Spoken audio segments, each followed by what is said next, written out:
طور الشيخ النويني. طور الشيخ النويني هو أيضا من الأطوار المؤثرة المدرة للدمعة. في هذا الطور نمد الكلمات الأولى وبمد متوسط الارتفاع على شكل 3 موجات، ونخص الكلمة الوسطى أيضا بمد خفيف، وأما الكلمة الأخيرة فنقرأها بطبقة صوت أخفض بتدرج مختوم بقفلة رفيعة.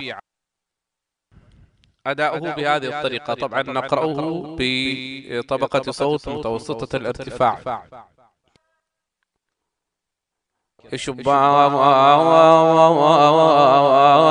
ضللت والنون، شبان ضللت والنون، بونينكم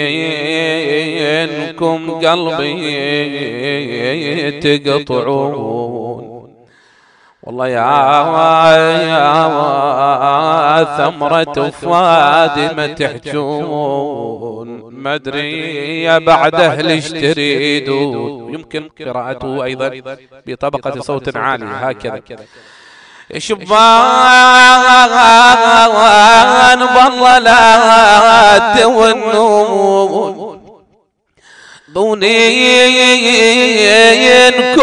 قلبي تقطعون. يا ثمرة فؤادي ما تحجون، ما ادري يا بعد اهل تريدون. ويقرأ بهذه الطريقة أيضا سيد جاسم الكربلاي ويرجاوي، يقرأ بهذه الطريقة مع تغيير مختصر لهذه الطريقة. هو هكذا يقرأ: شبان ضللت والنون، والله لا تونون، بونينكم قلبي تقطعون. والله يا ثمرة فؤادي ما تحجون. هذا الطور من الأطوار الفاعلة والمؤثرة.